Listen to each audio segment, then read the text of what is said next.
Coming up next at 6:30, President Bush gives the Taliban an ultimatum. We'll have the latest on the U.S. war against terrorism. And they're armed and in uniform. National Guard soldiers are now at their new post inside McCarran International Airport. Plus, a business that nearly lost it all in the World Trade Center attack now tries to rebuild with the help of others.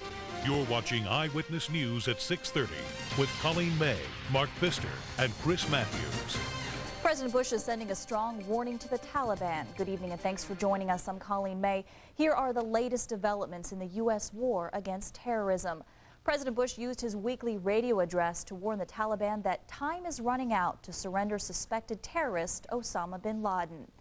The White House rejected an offer from Afghanistan's Taliban rulers. They had said they'd take steps to release 8 foreign aid workers if the United States stopped threatening war against Afghanistan. The White House, though, says it's time for action, not negotiation.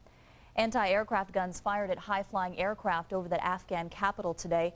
The origin and type of the plane are not known, but thousands of residents poured into the streets to stare at the plane. 2 more bodies, meanwhile, have been recovered from the rubble of the World Trade Center.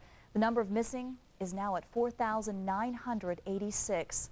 380 have been identified. And National Guard soldiers are now patrolling airports around the nation and throughout Nevada beginning today.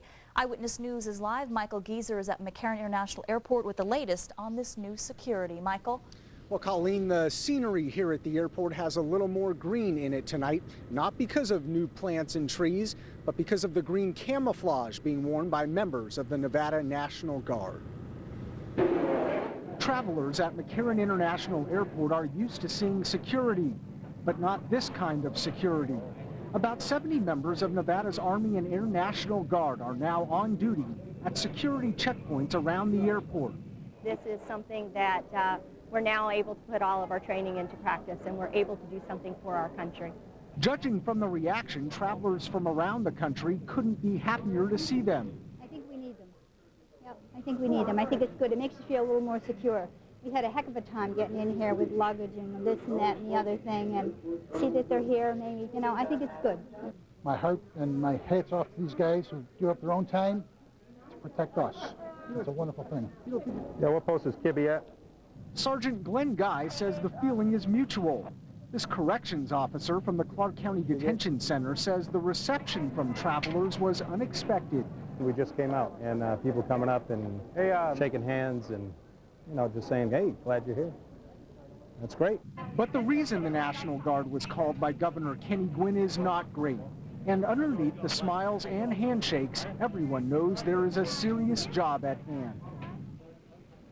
Members of the Guard have been told that they will serve for at least 6 months, but that could change. And we should also point out that there are troops in Reno as well as at the Elko Regional Airport, but the majority of them are here at McCarran International Airport.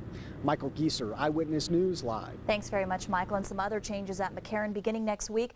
It will impose tougher luggage restrictions.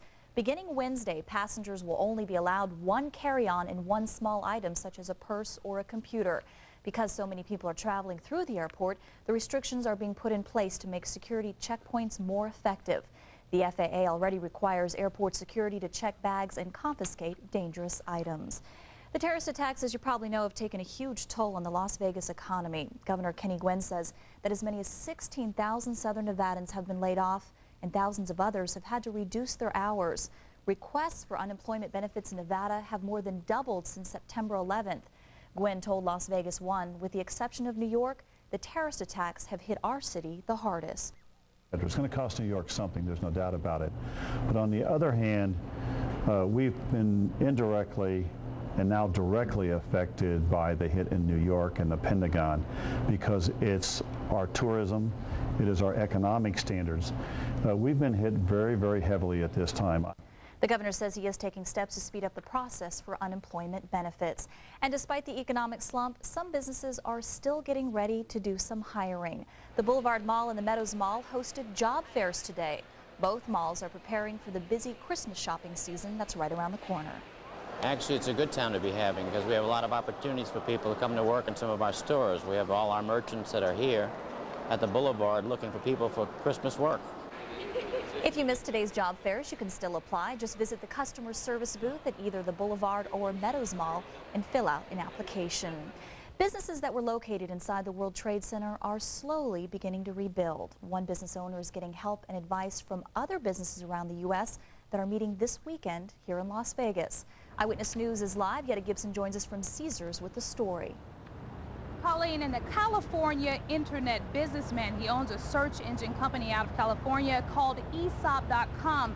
He has invited several hundred entrepreneurs from all over the world to a seminar here at Caesars Palace. He is asking them to lend a hand to businesses struggling all over the world economically, and he's starting first with one business out of New York City. Oil is a dwindling resource. It's going away. Scott Dunlop is the owner of Pure Energy, an alternative fuel company. That you can use this fuel in your vehicle. It burns cleaner, and it's created here in the United States. His business was located on the 53rd floor of the World Trade Center in New York. We were not in our offices. Our secretary was arriving into the office when the first aircraft hit Tower 1. Now he's looking to rebuild, physically and financially. I want to just give you some concepts here.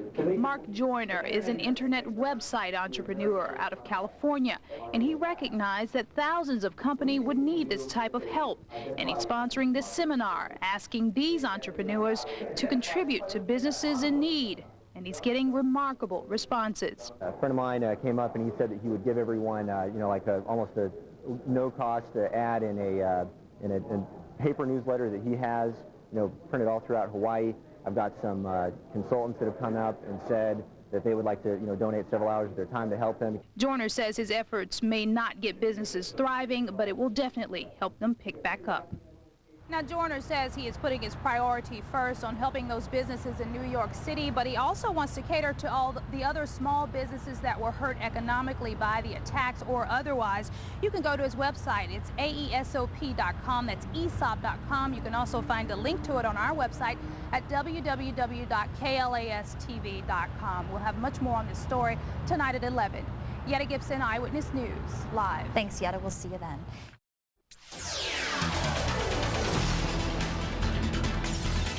Politicians around the country have been putting their differences aside in the fight against terrorism. Democrats and Republicans have been working together to provide a united front against terrorism. One of the most outspoken leaders is Nevada Senator Harry Reid. He joins us live in the studio. Thank you, Senator, of course, for being here. Let's first talk about President Bush's calling for Congress to devote $60 billion to tax cuts. What are your thoughts? Well, I think we have to have some things to stimulate the economy.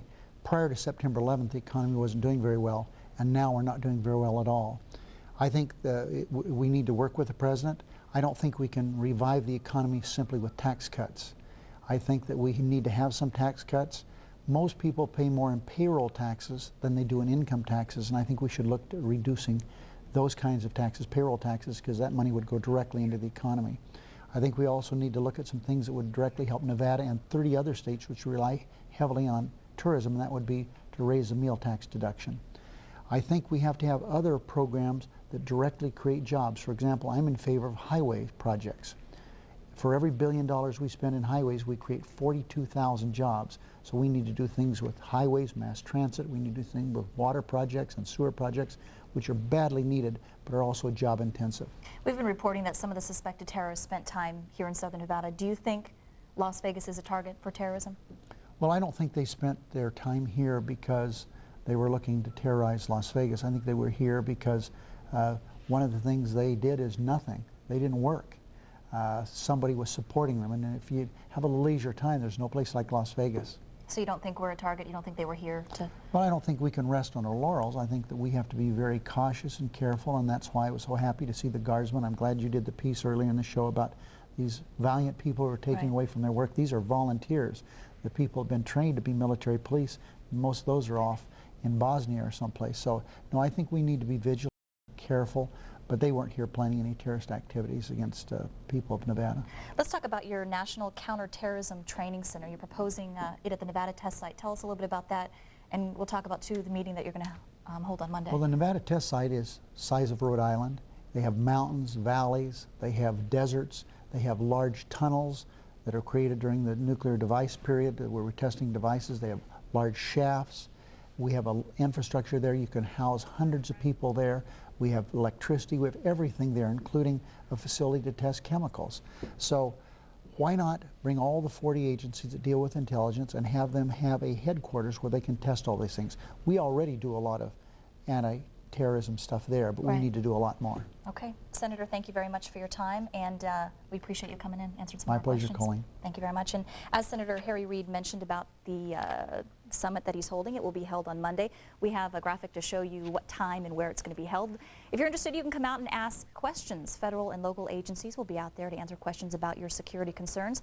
That summit, as we said, is Monday, October 8th at 9 a.m. It will be held at the Fire Training Facility in Henderson.